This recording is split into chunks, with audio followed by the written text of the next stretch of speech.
Hello everyone, this is Rakesh Kushwaha from Mumbai. Thanks for liking my videos.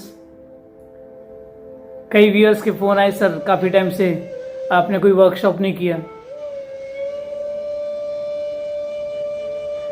So whenever I get time, I gather the information and try to share with you. और आज का बहुत ही interesting विषय है defensiveness, बचाव. बहुत बार हम लोग डिफेंसिव हो जाते हैं. कोई हमें खतरा नजर आए या कोई हमें क्रिटिसाइज करे तो हमें ऐसा लगने लगता है कि कहीं हमारे कुछ नुकसान नहीं हो जाए. तो चाहे वो हमारे अहंकार को चोट पहुंच रही हो, चाहे वो काल्पनिक हो, इमेजिनेशन हो हमारा, या वास्तविक भी हो सकता है, रियल भी हो सकता है. कोई हमारे बारे में आलोचना कर रहा होता है तो ये कई बार हमारा रुकावट का कारण बन जाता है. तो आज हम लोग डिफेंसिव के बारे में बात करेंगे, डिफेंसिवनेस के बारे में बात करेंगे. अगर आप दुखी रहते हैं तो आप पीछे की ओर देखते हैं. ये बड़ा ही कुदरती नियम है, सिस्टम है. और अगर आप चिंतित रहते हैं तो इधर उधर देखते हैं, कोई है क्या हेल्प करने के लिए. अगर आपको विश्वास होता है तब आप हमेशा आगे की ओर सोचते हैं और आगे की ओर देखते हैं और बढ़ते जाते हैं. जब हम लोग डिफेंसिवनेस के बारे में बात करते हैं तो ये बहुत ही बैड है, नेगेटिव है. कई बार अच्छा भी होता है, तो उसकी मेरिट्स के बारे में भी बात करेंगे. लेकिन ज़्यादातर केसेस में इसकी उतनी ज़रूरत नहीं है. इसलिए मैंने इसका नाम मैनेजमेंट रखा है. और इस वर्कशॉप में हम लोग बात करेंगे कैसे डिफेंसिवनेस को बैलेंस करके रखें. किसी को भी अपनी आलोचना बर्दाश्त नहीं होती. तो इसके बारे में अगर आप कोई डिबेट देखें, वहीं आपको सारे इमोशंस नजर आ जाएंगे. कोई स्माइल कर रहा होता है, कोई चिढ़ा रहा होता है, कोई गुस्सा दिखा रहा होता है, कोई तारीफ करके फिर उसकी चुगली कर रहा होता है या उसके ऊपर फेथ कर रहा होता है, कोई कॉन्फिडेंस दिखा रहा होता है, कोई उसके विपक्ष में बोल रहा होता है. डिबेट का मतलब ही है रक्षात्मक रवैया.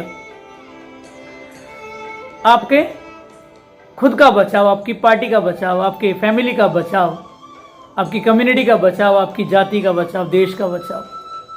कहीं ना कहीं आप बचाव में लग जाते हैं. तो उसी बचाव के बारे में हम लोग बात करेंगे. तो मनोविज्ञान में अगर इसकी चर्चा करें तो मनोविज्ञान में तो एक रिएक्शन है, ये कोई इमोशन नहीं है. लेकिन एक अगर बात करें तो एक कैन बी कॉम्प्लेक्स इमोशन. एक इमोशन जैसा ही है लेकिन प्राइमरी इमोशन नहीं है, कनेक्टेड है. तो एक ऐसा रिएक्शन है मनोविज्ञान में, जब आप एंजाइटी फील करते हैं, घबराहट होती है, आपको धमकी जैसा लगता है, थ्रेट कर रहा है, कोई क्रिटिसाइज कर रहा है, कोई अटैक कर रहा है, तब आप डिफेंसिव हो जाते हैं. कम्युनिकेशन में अगर वार्तालाप में बात करें तो एक रिस्पॉन्ड है क्रिटिसिज्म का, या कोई आपको अटैक कर रहा है तो आप या तो आप डिनाइल मोड में चले जाते हैं, जस्टिफाई करने लग जाते हैं. तो ये वार्तालाप में हम लोगों का जस्टिफिकेशन हो जाता है. फिलोसफी में बात करें तो फंडामेंटल ह्यूमन रिस्पॉन्स है. फिलोसफी तो हमेशा फंडामेंटल की बात करता है. जब भी आप अपने आप को सुरक्षित महसूस करते हैं, कोई संदिग्ध, कहीं भी कुछ ऐसा लगता है तो आप उसको रिस्पॉन्स करने लगते हैं. आम भाषा में अगर बात करें तो ये एक एटीट्यूड है डिफेंड करने का, अपने आप को भाई डिफेंड करना है. बिजनेस में अगर बात करें तो बहुत ही खराब है ये. It's a barrier. बिजनेस में रुकावट बन जाता है अगर आप डिफेंसिव हो जाते हैं, चाहे वो कस्टमर के साथ हो, चाहे पार्टनर के साथ हो, या कंपनी के साथ हो, मैन्युफैक्चरर के साथ हो. अगर आप डिफेंसिव हो जाते हैं, डिफेंसिवनेस दिखाते हैं, तो ये बहुत बड़ा बैरियर बन जाता है. वो आपके चाहे कम्युनिकेशन में हो, चाहे कोलेबोरेशन में हो. और ये प्रॉब्लम सॉल्विंग में हेल्प नहीं करता आपको. ट्रस्ट आपका खराब हो जाता है. स्पिरिचुअल में अगर बात करें तो ये आपका जो अटैचमेंट है, कई बार हम लोग अपनी तरफ डिफेंसिव नहीं होते, जिनसे हमको लगाव है. मोह कहते हैं ना, मोह. जो मोह होता है उसमें कोई बुराई नजर नहीं आती, सारी बुराइयां ढक लेता है मोह. चाहे वो अपना खास हो, चाहे वो आपका जिसके साथ लगाव हो. जो मोह है बहुत ही खराब है. मोह आप सारी बुराइयों को ढक लेता है, चाहे वो आपकी बुराइयां हों या किसी और की। आपको बुराई दिखाई नहीं देती अगर आप किसी से ज़्यादा अटैच रहते हैं, ज़्यादा लगाव रखते हैं या ज़्यादा मोह रखते हैं। और उसी के विपरीत है नफरत करना, ईर्ष्या करना, घृणा करना। अगर आप किसी को घृणा करते हैं, ईर्ष्या करते हैं, द्वेष रखते हैं किसी के साथ या नफरत करते हैं, तो आप सारी अच्छाइयां भूल जाते हैं। व्यक्ति की अच्छाई नजर नहीं आती आपको उस वक्त। तो ये दोनों ही चीजें बुरी हैं। मोह भी बुरा है, नफरत भी बुरी है। इस वीडियो में हम लोग यही चर्चा करेंगे कि इसके अभी अगर हम लोग बात करें पाखंड, कोई लोग पाखंड बोलते हैं, लेकिन आप जब ज्यादा इंप्रेस हो जाते हैं, नहीं नहीं नहीं नहीं, ये उनकी परंपरा है। स्टेजेस बदलती जाती हैं और भी आप इंप्रेसिव, जब स्टेज बदलेगी तो परंपरा नहीं, वो उनकी संस्कृति है। भाई उनकी संस्कृति को हम लोग कुछ नहीं बोल सकते। लेकिन पाखंड बहुत नेगेटिव था। अगर अभी आप पाखंड बोलते हैं आप, तो मारने को दौड़ेगा आदमी। लेकिन उसका ही सिविलाइज्ड वे हो गया परंपरा, और सिविलाइज किया उसको, अलग अलग जनरेशन में अलग अलग नाम दे दिए गए, तो वो संस्कृति होगी। संस्कृति फिर वो रिलीजन बन गया, धर्म बन गया। फिर आगे चले तो वैज्ञानिक तथ्यों पे बात करने लगे लोग। ऐसे ही नहीं मान लेंगे हम। हाँ, तो जनरेशन को आपको बताना पड़ेगा। तो ये हम लोग चर्चा करेंगे कि इसके कारण क्या है, डिटेल में चर्चा करेंगे। मैं अपने अनुभव भी आपके साथ शेयर करूंगा।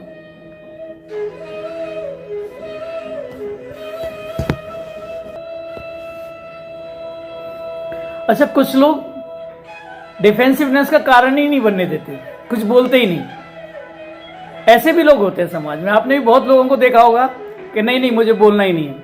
कुछ लोग इतना ज्यादा बोलते हैं कि उनका वजन ही नहीं रहता, वजूद ही नहीं रहता। और कुछ लोग ऐसे रहते हैं कि बोलते ही नहीं। एक ऐसा ही व्यक्ति मुझे किसी ने सुनाया कि बिल्कुल नहीं बोलता था।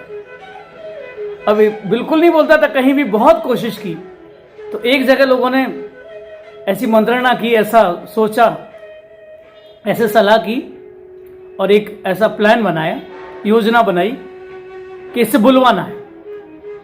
तो उसका मंच से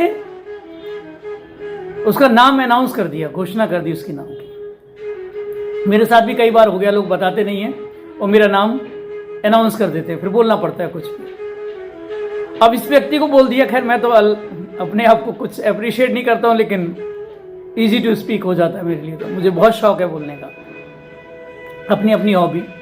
लोग मेरे से पूछते हैं कुछ मिलता है कि सर, आपको बड़े परेशान रहते हैं। अब कितने लोग यही पूछते हैं कि कुछ ये आप जो वीडियो बनाते हैं कैसे बनाते हैं। ये देखिए क्वेश्चन कैसे रहते हैं, क्या मैटर है उसकी वैल्यू नहीं है, कैसे बनाते हैं और कुछ मिलता है क्या, ये बहुत लोगों के क्वेश्चन रहते हैं। मैंने कहा जी मैं अपने शौक के लिए बनाता हूँ, मैं खुद ही सुनता हूँ। एक अभी मेरे को एक व्यक्ति ने पूछा कि जब आप वर्कशॉप करें तो प्लीज मुझे बुला लीजिए। मैंने कहा नहीं, ये मैं अपने आप ही रिकॉर्ड करता हूँ और फिर मैं खुद ही सुनता हूँ। खैर ये व्यक्ति बिल्कुल बात नहीं करता, बोलता नहीं। इसके नाम की घोषणा हो गई, मंच से बुला लिया गया। मंच पे जब पहुंचा, अब देख रहा है कि सब लोग बैठे हैं, सब मुझे जानते हैं, बड़े बड़े व्यक्तित्व बैठे हैं। परेशान हो गया, हैरान हो गया, क्या करूं, बोलना तो पड़ेगा। और जब उसने बोलना शुरू किया कि बहुत बहुत धन्यवाद, आप लोगों ने मुझे यहां बुलाया और मैं आपके बीच कुछ बोलना चाहता हूं, आपको समझ में आ रहा है? तो सभी ने बोल दिया हाँ जी, हाँ जी। बस उसको मौका मिल गया, समझ में आ रहा है तो क्या बोलूं। तो उसने बोल दिया बस इतना ही बोलना था मुझे, अब आप खुद ही समझदार हैं, आप समझ गए, अब मैं आगे क्या बोलूं। और उतर आया मन से। इतने डिफेंसिव होते हैं कुछ लोग, इतने डिफेंसिवनेस मेंटेन करते हैं। कुछ ऐसा नहीं बोलना चाहता कि कुछ निकल जाए और लोग मुझे पकड़ लें। दूसरी बार फिर उसको ऐसे ही पकड़ा गया और दूसरी बार उसको मंच पे बुलाया गया और लोगों ने प्लान कर लिया किसी को हाँ नहीं बोलना है। ऐसे ये व्यंग है। विनोद की बात करो, विनोद मेरा एक मित्र भी था गांव में, अब तो खैर शहर में पहुंच गया। हास्य की बात कर रहे हैं, थोड़े जो आपके जो मस्तिष्क के सेल हैं जो संकुचित हैं वो थोड़े फैल जाते हैं और आपको अच्छा लगता है। जिस व्यक्ति को फिर से मंच पर बुलाया गया अगले महीने या अगले वीक में, फिर उसने ऐसे शुरू किया, बहुत बहुत धन्यवाद, आप लोगों ने मुझे बुलाया और मैं आपके बीच अपने विचार प्रस्तुत करना चाहता हूं और मुझे उम्मीद है कि आप समझ जाएंगे। तो सबने बोला, या उसने बोला कि आप समझ गए, तो सबने बोला नहीं नहीं। तो आप जब समझे ही नहीं तो फिर आपको क्या समझाऊं, जब आप समझेंगे ही नहीं मैं कुछ क्या बोलूंगा तो आपको क्या समझाऊं, ऐसे कह के उतर आया। देखिए, नहीं बोलने के 100 बहाने। फिर से उसको एक बार बुलाया। उसकी मित्र मंडली भी बड़ी खतरनाक थी। जब इसको इस बार पकड़ा तो सबने सलाह की कि इस बार हाँ ना बोलना ही नहीं है, या आधे हाँ बोलो आधे ना बोलो। तो इस बार फिर मंच पे बुलाया गया उसको। तो बोला, बहुत बहुत धन्यवाद, आप लोगों ने मुझे यहां आमंत्रित किया और मैं अपने विचार आप लोगों के साथ व्यक्त करना चाहता हूं और मुझे उम्मीद है कि आपको समझ आएगा। समझे क्या? तो आधे लोगों ने बोल दिया हाँ जी, आधे लोगों ने बोला ना जी। तो अब इसने बोला कि अच्छा एक काम करो, जो समझ गए वो उनको समझा दो जिनको नहीं समझ में आया है। खैर, आपको समझ में आया तो हंस लीजिए। तो अब लोग हम बात करेंगे कारणों के बारे में, कॉजेज के बारे में, कि जो बचाव के कारण क्या बन जाते हैं, जो हम अपना सेल्फ डिफेंस करने में लग जाते हैं और डिफेंसिवनेस क्यों आ जाती है बीच में। तो सबसे पहला जो कारण है वो हमारे इमोशंस के ऊपर है। जैसे इमोशनल मैनेजमेंट की चर्चा हम लोग कब से करते आ रहे हैं, काफ़ी वीडियोज हमने बना डाले इसके ऊपर। तो सबसे बड़ा जो कारण है वो हमारी भावनात्मक रहता है। जो हमारी भावनाएं रहती हैं वो बहुत बड़ा कारण बन जाती हैं, क्योंकि हम लोगों को डर लगने लगता है कि कोई हमारी आलोचना कर रहा है। फियर ऑफ क्रिटिसिज्म रहता है, रिजेक्शन का डर रहता है, इनसिक्योरिटी रहती है, कोई पास्ट ट्रॉमा जुड़ा हुआ रहता है, कहीं ये हमारी पुरानी बात ना खोल दे। एक बार ऐसे ही मेरे एक कलीग का फोन आया, वो कहीं प्रिंसिपल हैं, और उनको मैंने बता दिया कि ये हमारे साथ काम कर चुके हैं। तो उन्होंने जैसी चर्चा की, मेरा नाम लेके, क्या आप राकेश सर को आप जानते हैं, जानती हैं? तो उन्होंने बताया मुझे कि दूसरे दिन से उन्होंने आना ही बंद कर दिया। मैंने कहा ऐसी तो कोई बात नहीं थी, हो सकता है उनको कुछ लगा हो। तो ऐसा भी हो जाता है, लोग बड़ा इनसिक्योर फील करते हैं, उनके साथ कोई पास्ट ट्रॉमा जुड़ा हुआ होता है और उनको लगता है कि कहीं मेरी पोल ना खुल जाए। कई बार लोग स्ट्रेस में रहते हैं, उनको एक्सपोज होने का डर लगता है। कुछ लोग ज्यादा ही परफेक्शनिस्ट समझते हैं अपने आप को कि नहीं, मुझे आता है, सब आता है। बहुत सारी चीजें हैं, बहुत सारी बातें हैं करने के लिए आपसे, लेकिन मुझे ख्याल रखना पड़ता है टाइम का। नहीं तो डिबेट में तो ऐसे लोग बोलते ही जाएं अगर वो टाइम नहीं रखें उसमें। तो ये जो सेंसिटिविटी रहती है, जो आप फीडबैक देते हैं, कई बार मैं पेरेंट्स को फीडबैक देता हूं तो कुछ पेरेंट बड़े अच्छे रहते हैं और कुछ डिफेंसिव हो जाते हैं। कुछ लोग इसको कंस्ट्रक्टिव फीडबैक समझते हैं। मैं बोलता हूं मेरे लिए तो 1000 हैं मुझे रिस्पेक्ट करने के लिए, आपका तो अकेला है, संभालिए उसको, और जिंदगी भर आप, मुझे क्या मिलने वाला है। मैं तो उल्टा ही बात करता हूँ कई बार कि पता नहीं मैं क्यों, why I am burning my blood, मुझे क्या मिलने वाला है। एक रिस्पेक्ट के लिए, एक नमस्ते के लिए मैं जीवन भर बच्चों के साथ जुड़ा रहता हूँ। बस एक नमस्ते मिल जाए, और क्या एक्सपेक्ट करना है। फिर रहता है कॉग्निटिव, जो संज्ञानात्मक रहते हैं, जो ज्ञान से संबंधित रहते हैं। कुछ बातें कर रहे हैं आप, मिस इंटरप्रिटेट कर लेते हैं आप। अभी रिसेंटली कहीं मेरी चर्चा हो रही थी तो वो बोल रहे थे कि जो लोग अच्छा काम नहीं कर रहे उनको निकाल दें। अब वो निकाल दें, मिस इंटरप्रिटेड हो गया, वो कहना चाहते थे बदल दें। जो अच्छे लोग होते हैं वो एम्प्लॉयज को निकालते नहीं है। किसी ने चुगली की, किसी की कंप्लेंट की, तो वो डिपार्टमेंट बदल देते। बड़ी बड़ी कंपनीज में ऐसा होता है, या ब्रांच बदल देते, दूसरी जगह पहुंचा देते, क्योंकि वो आदमी और विजिलेंट रहेगा। इसमें फायदे में बात करेंगे हम लोग। तो किसी ने आपके बारे में गलत कहा और उसने उसका फायदा ले लिया, तो जो आपके साथ नुकसान हुआ है उसके लिए आप उसको भी बदले लेने के लिए, रिवेंज बोलते ना, तो इसलिए कंपनी इसका फायदा लेती है, तो आपको बनाए रखती है कि आप उसको भी देखते रहेंगे कि ये भी तो गड़बड़ करेगा, कभी ये भी पकड़ा जाएगा। तो ये कंपनी के लिए बहुत बड़ा बेनिफिट हो जाता है। तो मिस इंटरप्रिटेशन की वजह से डिफेंसिव हो जाता है इंसान। अजम्पशन अपने आप ही बना लेता है। जंपिंग टू कंक्लूजन, अपने आप ही कंक्लूजन, निष्कर्ष पे पहुंच जाते हैं लोग। नहीं नहीं नहीं, ये इसका मतलब ये होगा। कई बार तो आपको बोलने नहीं देते लोग, बोलते हैं आप ये कहना चाहते हैं, अरे नहीं भाई मुझे बोलने तो दो, नहीं मुझे मालूम है आप क्या कहेंगे, क्योंकि उनको डर लग रहा है कि कहीं ये ना बोल दें। अपने आप ही उन्होंने अज्यूम करके रखा है, अपने आप ही उस कंक्लूजन पे पहुंच गए। ब्लैक एंड व्हाइट थिंकिंग रहती है, या तो नहीं या हाँ। ब्लैक में, ग्रे में रहते ही नहीं। मैं बोला ना, ग्रे में बहुत कंफ्यूजन है, ब्लैक एंड व्हाइट में ही रहना चाहते हैं। कुछ बॉस भी ऐसे रहते हैं, या तो मुझे सब चाहिए या कोई नहीं चाहिए। कहीं प्लान कर रहे हैं इवेंट का या कहीं पिकनिक का प्लान कर रहे हैं, कितने लोगों ने बोला मुझे सब चाहिए, अगर ना करेंगे तो उनको ऑल और नथिंग, मेरे को पूरा पैसा चाहिए। फंस जाते हैं लोग। अगर आपका किसी के पास 1 लाख रुपया उधार है, 10-10 हजार करके ले लो, निकाल लो, जब जिसको टाइम मिल जाए। उसको भी भारी पड़ेगा और आपको भी। आज नहीं मेरे को एक साथ ही चाहिए, तो कई बार पैसा फंसा रह जाता है। कई बार तो रिलेशन में लोग ये भी बोल देते हैं कि कर लो, क्या कर लोगे। संबंध बिगड़ जाते हैं। तो ये हमारा जो इंटरपर्सनल रहता है, हम लोग कभी डिसएग्री कर जाए किसी के साथ, किसी ने बोला, कभी कभी बच्चे भी बड़े बदतमीज होते हैं, बुजुर्गों का अपमान कर देते हैं, कुछ पता है, नहीं नहीं नहीं नहीं, अरे वहां मत बोलो। तो क्या होता है, डिसएग्री कर दिया आपने, समाज के बीच में ही कर दिया डिसएग्री, क्रिटिसाइज कर देते हैं। तो बोलने के तरीके रहते हैं, हम लोग रेमेडी में बात करेंगे कैसे आप इससे बच सकते हैं। मिसअंडरस्टूड हो जाता है कभी कभी, आप कुछ कहना चाहते हो, कुछ समझ लिया जाता है। ये हमारे इंटरपर्सनल में बहुत सारी चीज़ें ऐसी हो जाती हैं कि आपका ट्रस्ट ही चला जाता है, रिस्पेक्ट चली जाती है, लोग जिंदगी भर माफ़ नहीं करते आपको। तो इसमें डिफेंसिव हो जाते हैं लोग, कल्चरल सोशल डिफरेंसेज हो जाते हैं। आप किसी के कल्चर के बारे में बात करें, जो मैंने बोला ना ये पाखंड है, नहीं नहीं नहीं, वो उनकी संस्कृति है या उनका धर्म है। तो ये अगर कोई दूसरे धर्म के बारे में, मेरे साथ भी कितने लोगों की हुज्जत बोलते क्या बोलते बहस हो जाती है। अब मैं कुछ बोलता नहीं नहीं, मैं तो ह्यूमैनिटी, मैं तो किसी धर्म की बात नहीं कर रहा हूँ, फिर भी उनको लगता है कि धर्म की बात करूँ।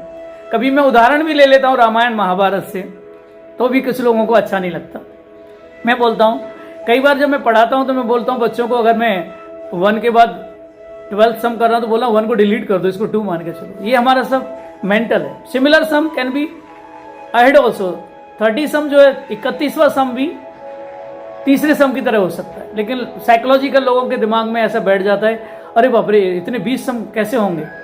तो सिमिलर सम कुछ टीचर्स एक साथ कर देते हैं, एग्जाम्पल्स रहते हैं उनको कर लेते हैं। खैर, तो जो हमारा एनवायरनमेंट है वो भी बहुत बड़ा कारण बन जाता है डिफेंसिवनेस का, कि आपका ऐसा एनवायरनमेंट बन गया, कंपटीशन इतना ज़्यादा है कि लोग आपके क्रिटिसाइज करना शुरू कर देते हैं, आपकी पूरी मार्केटिंग खराब कर देते हैं कि उसने कुछ मिलाया है इसमें। मैंने शायद पता नहीं, याद नहीं आ रहा, किसी वीडियो में चर्चा की है। मेरे एक रिलेटिव औरैया में रहते हैं, यूपी में एक औरैया है इटावा के पास। तो वहाँ एक समोसा बेचने वाला इतना टेस्टी, इतना अच्छा समोसा बेचता था, और किसी ने ऐसा बोल दिया कि इसने लैट्रिन जाने के बाद हाथ नहीं धोए, ऐसे ही आ गया। उस दिन के बाद उसकी मार्केटिंग इतनी खराब हो गई, और ये पॉलिसी थी, किसी बच्चे से कहलवाया था 500 या 100 रुपये दे के, बेचारे का उसका वो बदलना ही पड़ा, वो एरिया दूसरी जगह जाना पड़ा उसको। अब किसको समझाए, कैसे समझाए। तो कई बार जो कंपटीशन होता है तो उसका वो भी डिफेंसिव का कारण बन जाता है, आपको अपने आप को डिफेंड करना पड़ता है, बाउंड्रीज आपको क्रिएट करनी पड़ती है, उसके लिए भी डिफेंसिवनेस जरूरी है। आपको कितनी लिमिट है, कितनी हद तक आप किसी को बोलने देना चाहते हैं। आपको क्रिटिसाइज भी कर रहा है, फीडबैक भी दे रहा है, तो कंस्ट्रक्टिव फीडबैक है, कहीं वो फीडबैक की आड़ में अपना बदला तो नहीं ले रहा है। तो जो आपके रिसोर्सेज हैं, कभी कभी लिमिटेड रिसोर्सेज रहते हैं, बाउंड्रीज ज़्यादा रहती हैं, तो ये भी डिफेंसिवनेस का कारण बन जाता है। पब्लिक अटेंशन चाहिए रहती है किसी किसी को, तभी भी नेगेटिव टॉक कर देते हैं कुछ लोग। कभी कभी जो डेडलाइंस हैं उसकी वजह से भी डिफेंसिव हो जाते हैं लोग, नहीं नहीं आपको you do this work before you leave for the day, कल आपको आना पड़ेगा, एक्स्ट्रा आना पड़ेगा। तो ये बहुत बड़ा, दोनों तरह से फिजियोलॉजिकल, फिजिकल भी, मेंटल, दोनों तरफ से आप एग्जॉस्टेड हो जाते हैं, तब आप डिफेंसिव होते हैं। कभी आपका कोई ज़्यादा ही नाजायज फायदा उठा रहा है आपके नेचर का, वो सीधा पेड़ ना, सीधे पेड़ को काटते हैं। ज़्यादा सीधा भी नहीं होना चाहिए इंसान को, ज़्यादा मीठा भी नहीं होना चाहिए। खैर, फिर मिलती जुलती बातें हो जाती हैं, थोड़ा हटके बात करते हैं। मनोवैज्ञानिक की बात हम लोगों ने कर ली। साइकोलॉजिकल में तो ईगो आपका आ जाता है, बहुत ही अहम जो है आपका मैं, जो मैं है वो भी बहुत बड़ा कारण बन जाता है डिफेंसिवनेस का। ईगो हर्ट कर दिया आपने उनका। आप किसी दूसरे की तारीफ कर दो, बहुत लोगों को बर्दाश्त नहीं होता अगर आप किसी उसके मित्र की भी तारीफ कर दो। तो मेरे मामा जी मुझे सुनाते हैं, ये जो डॉक्टर, कि 2 विद्वान किसी के यहाँ खाने पे गए, तो एक विद्वान पहले वॉशरूम गया तो दूसरे विद्वान से, कैसे हैं ये, अरे वो तो निहायत ही बेवकूफ़ है, बेवकूफ़ है, वो पागल है। दूसरा जब वॉशरूम गया तो ये कैसे हैं, अरे गधा है ये, मैंने तो अभी सिखाया है इसको। अभी जब उनके खाने की बारी आई तो वो यजमान भी इतने अच्छे थे कि उन्होंने एक के आगे घास रख दिया, एक के आगे कुछ और रख दिया, भूसा रख दिया, कि आपने तो बोला था ये गधा है। खैर, ऐसे भी कई बार जोक्स बन जाते हैं, तो ईगो हर्ट हो जाता है किसी का। अटैचमेंट है अगर आप, तो आप किसी की बुराई नहीं सुन पाते, और आदमी आपको जानबूझ के पिंच करता है। हम लोग इमोशनल मैनेजमेंट में, इमोशनल जो अलग अलग इमोशंस में उसमें चर्चा कर चुके हैं, चाहे वो एंगर था, ट्रस्ट था, कॉन्फिडेंस था। डिनाइल मोड में चले जाते हैं आप। डिनाइल मोड में तो इतना खराब होता है डिनाइल मोड कि आपको इतने तर्क देने पड़ते हैं अपने आप को साबित करने के लिए कि मैं सही हूं। कृष्ण ने जब अनायास निकल गया उनके मुख से कि माँ मैंने माखन नहीं खाया। और मम्मी को मालूम है, पकड़ लिया उन्होंने कि बेटा तूने माखन खाया, लाला तूने माखन खाया। बोले माँ मैंने माखन नहीं खाया। अब इतने इतने बड़े तर्क देने लग गए, इनको ही बोलते हैं जो डिफेंसिवनेस में आप इतने तर्क देने लगते हैं अपने आप को सही करने के लिए कि ना मेरे छोटे छोटे हाथ हैं, मेरा हाथ कैसे पहुंचेगा वहां तक, आप ही सोचो। कोई भी मानने के तैयार छोटा बच्चा कैसे करेगा? इसका चीज का फायदा बहुत उठाते हैं लोग, टीम में काम कर लेते हैं और बोलते हैं मैंने नहीं किया। वो टीम वर्क था उनका, कोई किसी के ऊपर चढ़ के उन्होंने माखन चुराया है। आप कहानी के हिसाब से लीजिए। बोलते मेरे इतने छोटे छोटे हाथ हैं, मैं कैसे माखन चुरा सकता हूँ? और फिर बोलते हैं कि मैं पूरे दिन तो बाहर रहता हूँ, गाय चराता रहता हूँ, सुबह से शाम को तो घर पे आता हूँ। ये सब दुश्मन है। तीसरा तर्क देते हैं कि ये सब मेरे दुश्मन है, वैरी हैं। जैसे कंपटीशन की बात कर रहा था मैं, जो दूसरे को नीचा दिखाने के लिए आप बुराई करना शुरू कर देते हैं, ये मेरे वैरी हैं, मेरे दुश्मन हैं, मेरे ऊपर इल्जाम लगा रहे हैं, आक्षेप लगा रहे हैं मेरे ऊपर, आप मेरी बुराई करने के लिए। अब उससे भी पेट नहीं भरा तो बोले ये तुम मेरे से ज्यादा प्यार नहीं करती, बलदाऊ से ज्यादा प्यार करती हो। और आखिर में तो इतना खराब बोल दिया उन्होंने कि यशोदा को सरेंडर करना पड़ा कि मेरे से गलती होगी, और गले लगा लिया कि उन्होंने ये बोल दिया कि तू मुझे अपना ही नहीं समझती, तूने मोए जानो परायो जायो, मैया मोरी मैंने ना मक्खन खायो, ऐसे कुछ करके आता है। तूने मोए जानो परायो जायो, तूने तो मुझे पराया समझ के रखा है। तो इतना डिफेंसिव मोड में चला जाता है, ऐसा डिनाइल मोड जिसको बोलते हैं, डिनाइल में चला जाता है मनोविज्ञान में। तो अब आप अपने आप को रोना शुरू कर देते हैं। बहुत लोगों को मैंने क्रोकोडाइल टीयर देखा है और बाहर जाके हंसते हुए देखा है, अंदर रो के आ रहे, बाहर हंस रहे हैं। सीरियल वगैरह में देखते होंगे, आपको कैरेक्टर समझ में आ जाते हैं, उनको क्रोकोडाइल टीयर्स बोलते हैं। बड़ा पेशेंस से बैठा रहता है क्रोकोडाइल अपने उसकी तलाश में। फिर आपका जो अनकॉन्शियस रहता है, जैसे बाइज्ड हो जाते हैं, आप पहले से ही बैठे हुए हैं मूड बना के। तो मनोविज्ञान में कैसा रहता है, अगर आप बाइज्ड है, आपको लगता है या कोई पास्ट एक्सपीरियंस आपके साथ जुड़ा हुआ है, इसने मेरे साथ ऐसा किया था और अभी भी ऐसा ही कर रहा है, तो वो साइकोलॉजिकल फैक्ट्स आपके दिमाग में जो आपको डिप्रेशन में ले जाते हैं, एंजाइटी आपको क्रिएट करते हैं, घबराहट होने लगती है। अगर हम लोग सोसाइटी के लिए बात करें, सोशल लर्निंग की बात करें, तो आप डिफेंसिव बिहेवियर, ये आपका ऑटोमेटिक है, डिफेंसिव बिहेवियर हो जाता है, क्योंकि आपको रिवॉर्ड चाहिए। आपको अगर रिवॉर्ड नहीं मिला है तो आपके जो रिजल्ट अच्छा नहीं आया है, तभी भी आपको भद्दा लगता है, बुरा लगता है, और आप डिफेंसिव हो जाते हैं, अपने ऊपर नहीं लेना चाहते। मीडिया भी बहुत पीछे पड़ा हुआ है, मीडिया आपको मजबूर कर देता है, आपके बारे में कोई कुछ लिख देता है, कमेंट कर देता है। कभी भी आपका ट्रिगर जो रहता है ना, हम लोग इस रेमेडी में बात करेंगे, लोगों को पता लग जाता है कि आप कौन कौन से बटन है आपके पास, कौन सा बटन कब दबाना है। लोग आपको अवॉइड करते हैं, आप उनको अवॉइड कर दो। 4 जन अगर आप बात कर रहे हैं, सोचिए, और आप आ रहे हैं, देखते आ रहा है, रुको, तो वो आदमी व्यक्ति जब यहाँ आता है तो एक तरीका था चुपचाप निकल जाए, तो वो ट्रॉमा में चला जाएगा। दूसरा तरीका था सबसे हाथ मिलाए और कैसे है सब। फिर 2 लोगों को बुलाए साइड में, इधर आओ, रुको, बुरा नहीं मानना, इनसे मेरे को पर्सनल बात करनी है, और साइड में ले जाके कुछ भी बात कर ले उनसे कि एक लड़की है आपकी बिरादरी की, कोई अच्छा लड़का हो तो बताना, और फिर उनको छोड़ के चला जाए और बोले पर्सनल है, प्लीज अपने तक ही रखना, किसी को बताना नहीं। अभी आपने क्रिएट कर दिया उनके अंदर ही ट्रॉमा। तो ये भी आप ये हीलिंग में हम लोग रेमेडी में ऐसा कर सकते हैं। आप कैसे बच सकते हैं कुछ चीज़ों से? तो अगर आपका जो कोई भी हिस्ट्री रहती है किसी के साथ, पुराना हिस्टोरिकल ट्रॉमा जुड़ा हुआ है, कभी कभी ग्रुप थिंकिंग हो जाती है, ज़्यादा लोग भेड़ चाल बोलते हैं ना, ज़्यादा लोग कर रहे हैं तो आप भी उनके साथ जुड़ जाते हैं बगैर सोचे समझे। अभी हम लोग बात करेंगे इसकी मेरिट्स क्या हैं। मेरिट वैसे कम है लेकिन अच्छी बात भी है।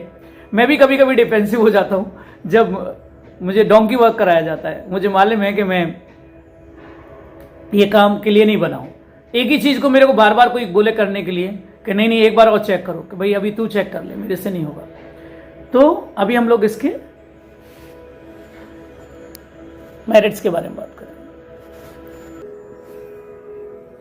जैसा कि मैंने कहा इसकी मेरिट्स, खूबियाँ बहुत कम हैं डिफेंसिवनेस की। ये अच्छा बिहेवियर नहीं है, लेकिन जो भी इसकी खूबियाँ हैं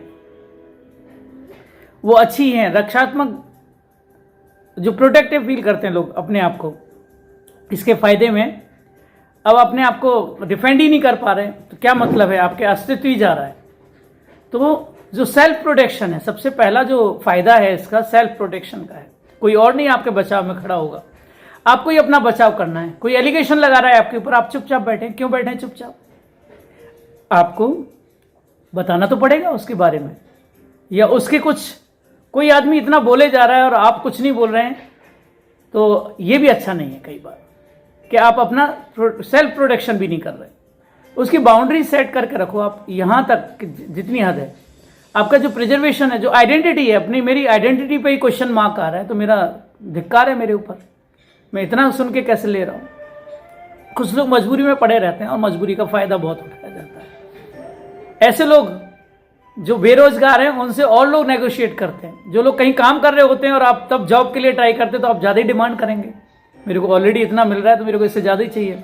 अगर आप काम नहीं कर रहे होते हैं कहीं भी, तो ये आपको पीपल ट्रीट यू लाइक, मेरे को बैकर नहीं बोलना चाहिए, लेकिन आप एक मांग ही रहे ना आप उनसे।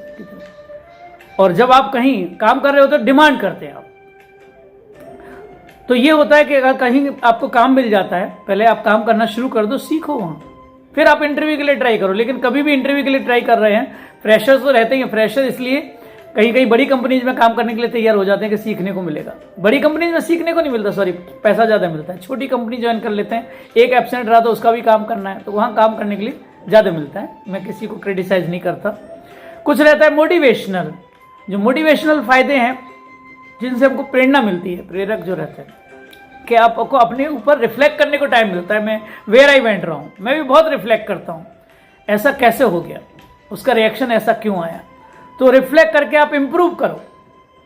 तो ये एक बहुत बड़ा फायदा है कि आप you can reflect and you can improve. और जो भी है, या फिर एक बहुत बड़ा फायदा ये भी है कि ये जो है आपका डिफेंसिवनेस, इतना बड़ा फ्यूल है, ये ईंधन का काम करता है, पेट्रोल का काम करता है डिटर्मिनेशन के लिए। आप एक बार डिटरमाइंड हो जाते हैं, आई विल प्रूव इट, और आप you have to prove others wrong, तो आप लग जाते हो उसमें। I will find out, I will tell you, give me some time, I will tell you. Self advocacy बोलते हैं उसको। आपको खुद का ही अपना एडवोकेसी करनी पड़ती है, अपने सब बचाव में बोलना पड़ता है। तो ये बहुत अच्छा फायदा है कि आप अपना खुद का बचाव कर पाते हैं। सोशल में कैसा रहता है, जो आपके कॉन्फ्लिक्ट्स रहते हैं, जो झगड़े हो जाते हैं, वो रिजॉल्व हो जाते हैं। जब आदमी डिफेंसिव होता है तो आप बोलता है, तो बोलने से उसका क्या सेटिस्फेक्शन हो जाता है, जो इमोशन रिलीज हो जाते हैं। बहुत अच्छी बात है डिफेंसिव होना है। जो हमारी असर्टिव ट्रेनिंग होती है ना, जो नीड है, जो आपकी फीलिंग है जो निकल जाती है, आप कुछ बोल पाते हैं, आपको क्या चाहिए। सोशल अवेयरनेस बढ़ती है लोगों की। इमोशन की मैंने बात कर दिया, अलग अलग है। मोटिवेशन तो है, एक मोटिवेशन है, एक इमोशन है। तो इमोशन आपके रिलीज हो जाता है। आप गुस्सा कर लेते, कुछ लोग बोले थोड़ा ठंडा हो जाएगा, बोल लेने दो। कुछ लोग जब बोल रहे होते हैं तो चले जाते हैं। मैंने एंगर मैनेजमेंट में, प्लीज अगर आपने नहीं देखा है, वीडियो सुना है, तो आप सुनिए और शुरू से अंत तक सुनिए। इसलिए मैं इसका नाम वर्कशॉप रखता हूं कि आप मिस नहीं करें कुछ। आप एक वीक में सुने, थोड़ा थोड़ा करके सुने, 10-10 मिनट सुने, सोने से पहले सुने, जब भी टाइम मिले तब सुने, ब्रेक टाइम में सुने। कुछ व्यूअर्स के मेरे पास मैसेजेस आते हैं कि सर मैं इतना बड़ा वीडियो हो जाता है, पूरा नहीं सुन पाता हूँ, लेकिन जब भी टाइम मिलता है सुनता हूँ। तो इमोशन रिलीज हो जाता है आपका। स्ट्रेस मैनेजमेंट में बहुत अच्छा काम करता है। अब बहुत ज़्यादा स्ट्रेस है आपको, तो डिफेंसिव हो जाना चाहिए। क्यों स्ट्रेस रखने से? जैसे मैंने बोला ना, आदमी को नींद नहीं आ रही है, कैसे पैसा निकलेगा। वाइफ ने बोल दिया पड़ोसी को कि हमारे पास नहीं है, जो करना है कर लो। तो ये इमोशनल प्रोटेक्शन के लिए भी जरूरी है। जब ओवरलोड हो जाता है ज़्यादा और आप किसी से शेयर नहीं करेंगे, किसी से बोलेंगे नहीं। एक मैं व्यंग और कर लेता हूं कि एक पहलवान जी को भूख लगी थी जोर से, और एक हलवाई के यहाँ बहुत अच्छा दूध जो रहता है ना बड़ी कढ़ाई में, और उसको वो फेंट रहे थे। दूध को उबल रहा था दूध, और वहाँ ग्राहकों की लाइन लगी थी दूध पीने के लिए। मलाई वाला दूध, कुल्हड़ में जो रहता है ना, बड़े कुल्हड़ में मलाई डाल के। पहलवान जी को बड़ा मन कर रहा था, तो पहलवान जी के पास पैसे नहीं थे, आंटी में उनके जेब में पैसे नहीं थे, क्या करें। तो इनको एक तरीका आया, एक दिमाग में एक आइडिया आया कि चलो पहले ले लेते हैं, बाद में देखा जाएगा। कुछ लोग ऐसे करते, फिर उनको होटल में बर्तन भी धोने पड़ते हैं। खैर, तो पहलवान जी ने हलवाई को बोला, जब उनको एक हथकंडा याद आ गया तो उन्होंने बोला भाई 2.5 किलो, गाँव में किलो बोलते हैं लीटर की जगह, तो 2.5 किलो दूध ठंडा कर दीजिए, आप 2.5 लीटर दूध ठंडा कर दीजिए। पहलवान जी लंबे चौड़े थे और दूध ठंडा कर दिया, पी गए, सब गटागट पी गए पानी की तरह। और पीने के बाद एक डकार मारी और हलवाई से बोले बड़े बेवकूफ हो यार। क्या हुआ हलवाई, क्या हुआ साहब, पहलवान जी क्या हुआ कि बड़े बेवकूफ हैं आप, आपने शक्कर तो डाली नहीं, इसमें चीनी डाली नहीं, चीनी डालना भूल गए। कि पहलवान जी गलती हो गई, सब प्लीज माफ कर दो और जितनी आपको शक्कर चाहिए अब खा लो। तो उनके सामने एक प्लेट भर के शक्कर रख दी गई, चीनी, उसको उन्होंने जो बोलते हैं ना फंक लिया, फांक मार ली उसकी, फांक लिया उसको, एक बार में शक्कर को भी डाल लिया मुंह में। और शक्कर खाने के बाद सड़क पर लेट गए, और सड़क पर लेट के ऐसे बेलन की तरह इधर उधर एक्सरसाइज कर रहे हो। अभी तभी एक हेल्थ ऑफिसर आ गया, उसको शक हुआ दूध पर कि पहलवान जी ने दूध पिया है, और पहलवान जी आंख बंद करके पूरे लगे पड़े हैं शक्कर दूध में। और इसके बाद जो हेल्थ ऑफिसर उसको दूध को सारे को फेंकवा दिया जितना भी दूध था, और उनको लेके गया अस्पताल में, हॉस्पिटल में लेके गया। जब डॉक्टर ने उनसे पूछा भी कैसा हाल है आपका, कि हाल क्या बताएं, ये मैंने कहीं पढ़ा था, पचा रहे थे दूध, पेट को हिला रहे थे, लोट पोट कर शक्कर दूध में मिला रहे थे। तो ऐसा कभी कभी हो जाता है। अभी हम लोग डीमेरिट्स की बात करेंगे। डीमेरिट्स इसके बहुत हैं, जितना हम लोग बच सकें उतना बचना चाहिए।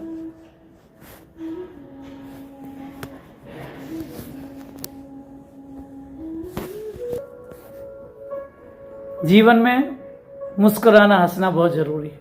किसी और के ऊपर नहीं, किसी को दुखी करके हंसना अच्छा नहीं, वो बुरा है। हंसने के कारण ढूंढने चाहिए लोगों को, और लोग ढूंढते हैं, और खुल के हंस लेना चाहिए, लेकिन किसी की पीड़ा में या किसी के दर्द दुख में नहीं, अपने साथियों के साथ। तो ऐसे कुछ मित्र आप चुन के रखें जिनके साथ आप हंस बोल सकते हैं, फोन कर लीजिए उनको। तो अभी हम लोग बात कर रहे हैं इसके नुकसान की, इसके डिमेरिट्स की, इसके जो हानियां, इससे डिसएडवांटेजेस ऑफ डिफेंसिवनेस। तो सबसे बड़ा जो डिसएडवांटेज है वो इमोशन का ही है। जो कॉन्फ्लिक्ट्स आ जाते हैं आपके बीच में, स्ट्रेस आ जाता है, आपके रिलेशन ही खराब हो जाते हैं। इसलिए डिफेंसिवनेस शॉर्ट टर्म में अच्छा हो सकता है, आपको लगेगा कि आपने अपना बचाव कर लिया, लेकिन लॉन्ग टर्म में अच्छा नहीं है।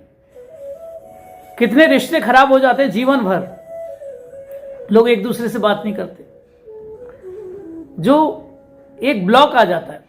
जो कंस्ट्रक्टिव फीडबैक दे रहा है कोई आपको, तो आपको समझना चाहिए कि आपके फायदे की बात कर रहा है। कभी कोई आपके बच्चों के बारे में बताता है कि मैंने उसको वहां खड़े देखा था, थैंक यू, आगे कभी ऐसा लगे तो मुझे जरूर बताना। आप डिफेंसिव हो गए, नहीं नहीं, आप अपने बच्चों को संभालो, मेरे बच्चों के बारे में खबरदार ऐसे कहा। कुछ लोग ऐसे भी रहते हैं, और कुछ लोगों को ऐसा बोलना पड़ता है क्योंकि आपको बदनाम करने की कोशिश कर रहा है। तो दोनों मैनेजमेंट, जैसे मैं डिफेंसिवनेस मैनेजमेंट की बात करता हूं, दोनों चीजों को मैनेज करना है आपको। आपको ब्लाइंड फेथ भी नहीं करना है कि आपके बच्चे को बदनाम कर रहा है कोई, या आपको संभालने सचेत कर रहा है कोई। तो ये आपको दोनों चीजें ध्यान रखनी है। तो बड़ा ड्रॉबैक बन जाता है, एंगर आता है लोगों को, और इसकी वजह डिफेंसिवनेस की वजह से गुस्से का कारण बन जाता है, और जो आपका ग्रोथ है वो रुक जाता है। बहुत बड़ा नुकसान होता है आपका, चाहे वो बिजनेस हो चाहे सर्विस हो। अगर आप ज्यादा डिफेंसिव हो जाते हैं तो लॉन्ग टर्म में उसका ज्यादा फायदा नहीं मिलता आपको। फिर सोशल तो आपका बैरियर है ही। आपके, मैंने बोला ना कि आपके सोसाइटी में लोग आपको लाइक नहीं करते, आप अपना ट्रस्ट खो देते हैं, मिसअंडरस्टूड करते हैं आप दूसरों को, या दूसरे आप लोगों को। जो टीम में अगर आप काम करते हैं किसी भी टीम में, तो बड़ा ही नेगेटिव लिया जाता है। अगर आप डिफेंसिव हो जाते हैं, एक दूसरे पे ब्लेमिंग नेचर बोलते हैं इसको। आप कोई भी चीज को दूसरे को ब्लेम करते हैं। Losers blame others, winners they realize their mistakes and move ahead. तो ये आपके डैमेज कर देता है, चाहे वो आपका प्रोफेशन पर्सनल हो या प्रोफेशनल हो। जो आपका प्रोफेशनल करियर है उसको डैमेज कर देता है, रेपुटेशन आपकी खराब हो जाती है। और इससे ज्यादा क्या चाहिए? इतना नेगेटिव है कि जो आपके सोशल कनेक्शंस हैं वो खराब हो जाते हैं। आप इतने डिफेंसिव हो गए कि आप इतना क्रोध में आ जाते हैं, मैं बोला ना, उसका क्रोध का कारण बन जाता है। और आप इतने एंग्री हो जाते हैं कि आप माँ बाप क्या जनरेशन, उनके वंश तक चले जाते हैं आप, और इतना सुना डालते हैं आप अपने बचाव के लिए कि मेरे से अपनी औकात मत खुलवा, मुझे मालूम है कि तूने क्या किया है और तेरे खानदान ने क्या किया। खानदान पे पहुंच जाते हैं लोग। तो इसका नुकसान में जो कॉग्निटिव जो इसके डिमेरिट्स हैं उसमें आता है कि जो आपका परसेप्शन पहले से ही बना हुआ रहता है, परसेप्शन बना लेते हैं आप कि बायस्ड है, थिंकिंग आपकी ऐसी हो जाती है। जब आप डिफेंसिव होते हैं तो बाइज्ड हो जाते हैं आप, रियलिटी आपको दिखाई नहीं देती, और वो जो प्रॉब्लम सॉल्व होना चाहिए उसकी जगह प्रॉब्लम कॉम्प्लिकेटेड हो जाती है, थिंकिंग स्किल्स आपके स्टॉप हो जाते हैं, क्रिएटिविटी आपकी खत्म हो जाती है, फ्लेक्सिबल नहीं रहते आप। मैं एक बार सफर कर रहा था, मैं अपने होम टाउन जा रहा था, तो मैंने बाहर दो लोगों को बात करते हुए सुना, परदेश में या बाहर जिसने परिस्थितियों से समझौता कर लिया वही सफल है। कितनी अच्छी बात की, समझौता कर लेते हैं लोग। नेपोलियन बोलता था अगर मैं हंसू नहीं तो मर जाऊं, इसलिए लोग हंसने का बहाना ढूंढते हैं, ऐसे लोग ढूंढते हैं जिनके साथ वो थोड़ा विनोद कर सके, हास्य व्यंग कर सके। अगर हम लोग बिहेवियर में बात करते तो आप एग्रेसिव हो जाते हैं, एग्रेशन अच्छा नहीं है। ब्लेम करना शुरू कर देते, लोगों को शिफ्ट कर देते हैं ब्लेम को, उससे आप बात करो। घर में भी ऐसे ही रहता है, बहू बेटे में भी, अगर मम्मी बोल रही होती है कि नहीं नहीं हमसे मत बात करिए, आप उनसे ही बोलिए, उनसे मतलब अपने बेटे से बोलिए, आप हमें कुछ नहीं मालूम, तो ब्लेम को शिफ्ट कर दिया जाता है, या डिनाइल में चले जाते हैं आप, मैंने नहीं किया आप नहीं है, लेकिन आपने बोल दिया, जैसे मैंने बोला कि मैंने नहीं माखन खाया, और डिनाइल में आप चले गए तो आपको उसके इतने तर्क देने पड़ते हैं कि आपके रिलेशन रिश्ते, वो तो माँ बेटे का था, संभल गया, यहां दूसरे अगर रिश्ते रहते हैं तो टूट जाते हैं, बहुत कंप्रोमाइज कर लेते हैं। मेरे पिताजी बोलते हैं कि इंसान अगर हारा है तो अपनी औलाद से ही हारा है, बाकी सब जगह जीत जाता है। सरेंडर कर देते हैं कितने लोग बच्चों के सामने, वो वीकनेस बन जाती है उनकी। खैर मैनेज करके रखे, फिर से मैं उसी पे आ जाता हूँ, डिफेंसिवनेस मैनेजमेंट की बात कर रहा हूं। तो जो आपका कॉन्फिडेंस है वो भी कम हो जाता है, जो पर्सनल ग्रोथ है वो रुक ही जाता है, मैंने बताया, उसको रिड्यूस कर देता है। प्रोडक्टिविटी, एफिशिएंसी कम हो जाती है आपकी, आप दूसरी चीजों में ही सोचते रहते हैं। अगर आपने अपने आप को डिफेंड किया तो आप उसके तर्क ढूंढने में लग जाएंगे। एक सॉरी में काम चल जाना था, वहां पे बाद में बात कर ले, थोड़ा टाल देना था, उसको टालना सीखो, गुस्से में टालना सीखो। जैसे मैंने बोला, फिजिकल लॉस भी होता है लोगों को समझ में नहीं आता है कि मैंने अपना बचाव कर लिया, लेकिन जो आपका ब्लड प्रेशर बढ़ता है ना लोगों को, कितने लोगों को डायबिटीज, ब्लड प्रेशर, ये मेंटली सिकनेस जो रहते हैं ना, मेंटली सिक, तो ये डिफेंसिवनेस की वजह से ब्लड प्रेशर भी बढ़ जाता है, लोगों का हार्ट रेट बढ़ जाता है। आप कभी कभी फील करेंगे बहुत लाल चेहरा हो गया, कान गर्म हो जाते हैं, आप भी देखेंगे, आपको जब ज्यादा स्ट्रेस आता है तो कान गर्म हो जाते हैं, ये मतलब यहां से निकलता है स्ट्रेस। मेडिटेशन करना चाहिए, खैर रेमेडी में आएगा तो। हार्ट रेट बढ़ जाता है आपका, इम्यून सिस्टम खराब हो जाता है आपका, डाइजेशन खराब हो जाता है, लोगों का पेट खराब हो जाता है, क्रॉनिक इलनेस हो जाती है, स्लीप नहीं होती है, बराबर नींद नहीं आती। अगर आपके बारे में किसी ने कुछ कहा और आप भी उसको सुना के आए हैं तो आपको खुद नींद नहीं आती कि अब मैंने इतना बुरा भला कह दिया उसको, मैं सॉरी बोल दूं क्या उसको। अब सॉरी बोलेंगे तो आपका मैं आ रहा है बीच में, बोला ना कारण में, मैं आ जाता है, ईगो आ जाता है, ईगो आपको रोक रहा है कि नहीं उसको। अगर वो टाइप कर देता है तो आप उसको और ज्यादा कहना चाहते हैं कि नहीं मैं आपको सॉरी बोलना चाहता था, नहीं उसने बोल दिया पहले।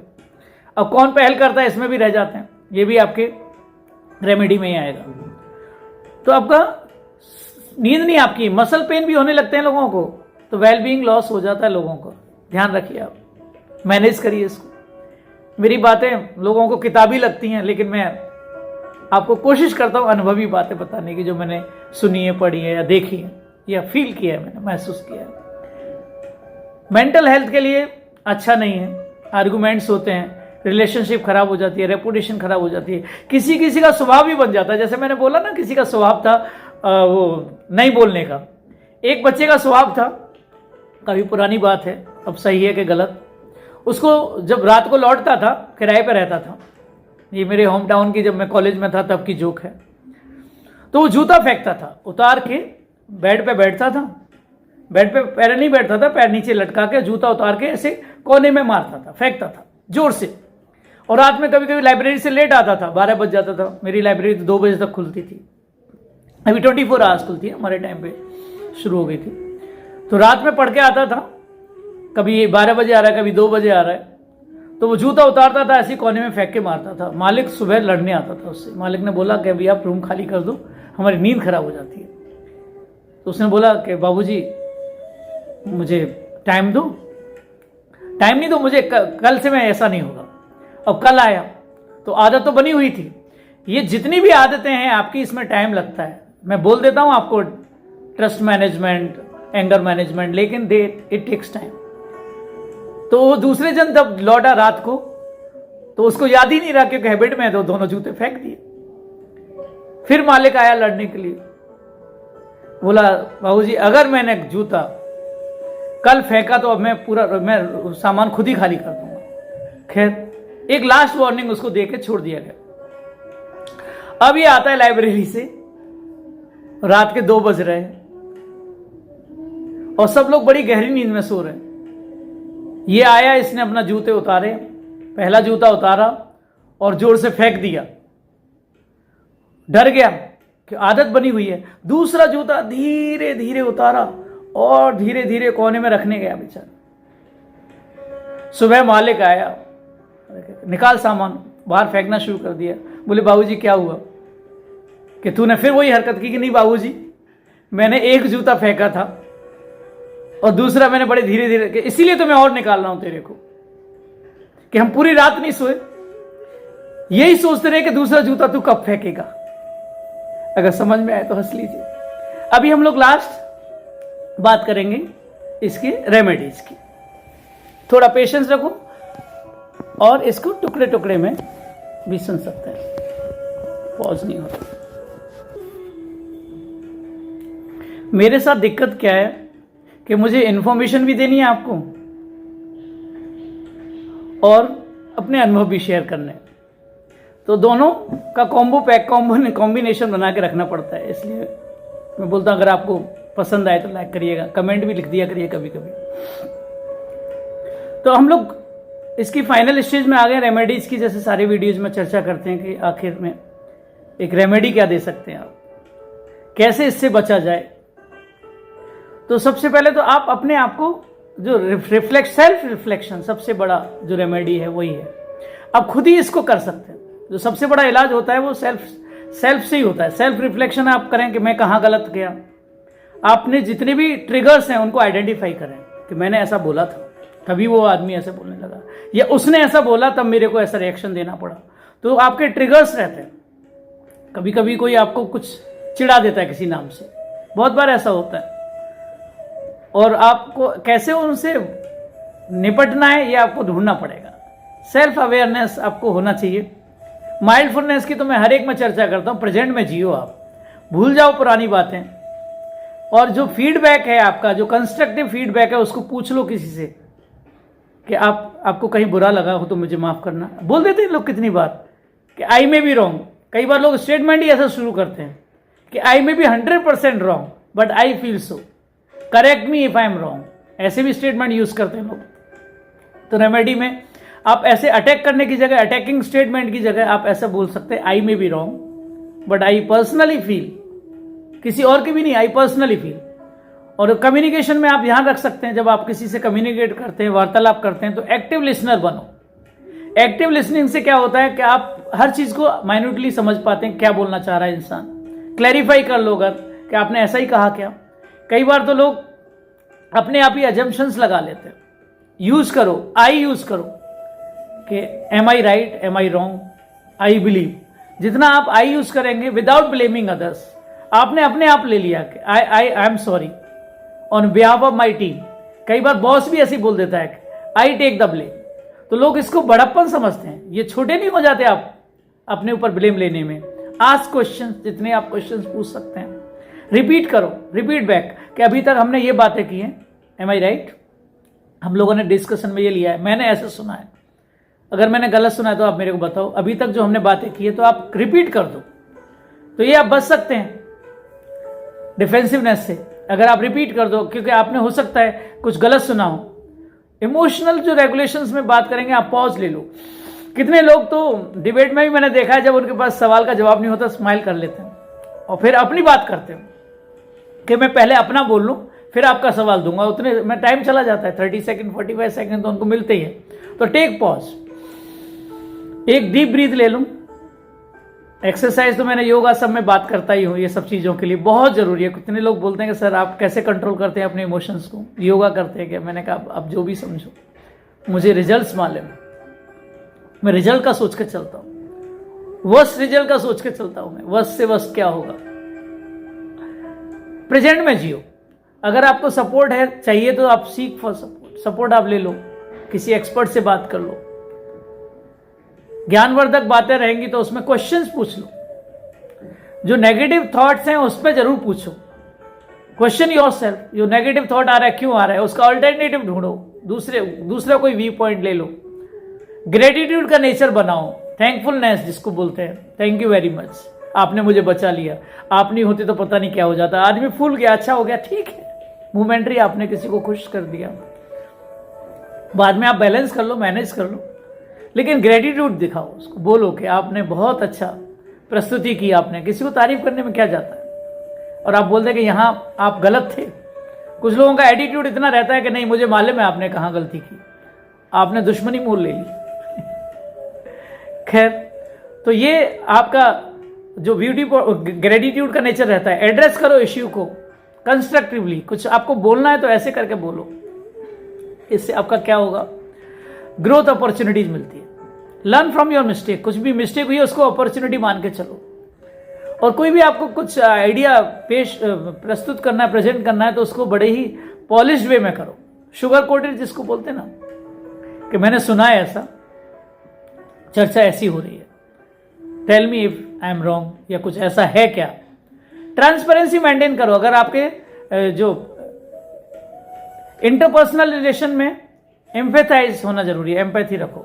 ट्रांसपेरेंसी तो जब आप काम करते हैं कहीं पे, घर में, फैमिली में, ट्रांसपेरेंसी तो एवरीवेयर काम आती है, लेकिन अगर आपके जो पारस्परिक जो हमारे संबंध रहते हैं, जो इंटरपर्सनल रिलेशंस रहते हैं, उसमें एम्पैथी बहुत जरूरी है। दूसरे का दर्द, दूसरे का दुख पीड़ा समझें।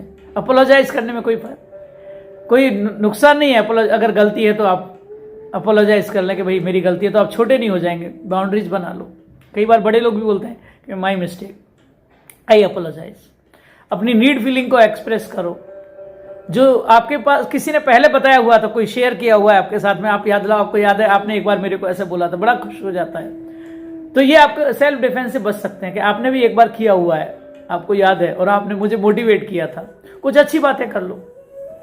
ट्रांसपेरेंसी, कंस्ट्रक्टिव फीडबैक अगर आप रखेंगे, रिसॉल्व करने की कोशिश करेंगे किसी भी चीज को। जो भी ऐसे इश्यूज हैं, 2 मिनट रूल मैंने किसी वीडियो में चर्चा की है, जो काम 2 मिनट में हो सकता है तुरंत कर दो उसको। कुछ ऐसे इश्यूज हैं कि आपको तुरंत के तुरंत उनको खत्म कर देना चाहिए कि भाई माफ कर दो, आगे ऐसा नहीं होगा। हमारे एक आचार्य जी थे मेरी फर्स्ट इंस्टीट्यूट में, वो ऐसे ही बोलते थे, क्षमा बड़ों को चाहिए, छोटों को उत्पाद। मैडम जी माफ कर दीजिए, गलती हो गई। खैर, तो ये बहुत अच्छा रहता है कि जो भी आप इश्यूज हैं उनको वहीं के वहीं खत्म कर देना। ट्रेनिंग जो है आपकी, या रिसोर्सेस हैं आपका, यहाँ मैं बोल रहा था कि लोग निकालना नहीं चाहते कंपनी से, आपको शिफ्ट कर देते हैं। अगर अच्छे बिजनेसमैन रहे, अच्छे जो मैनेजिंग डायरेक्टर्स हैं, हेल्दी बिहेवियर उनको रखना होता है। कोई भी कंपनी ऐसे ही नहीं निकालना चाहती किसी एम्प्लॉय को, काफ़ी इन्वेस्टमेंट होता है उसके पीछे ट्रेनिंग में। फैमिली थेरेपी करें, थेरेपिस्ट तो जो प्रोफेशनल है उसकी बात नहीं कर रहा हूँ। अगर आप रिलेशन में ही ज़्यादा इन्वेस्ट करेंगे, सोशल स्किल्स आपके डेवलप होंगे, एम्पैथी दिखाएंगे, एक दिन में नहीं होने वाला है।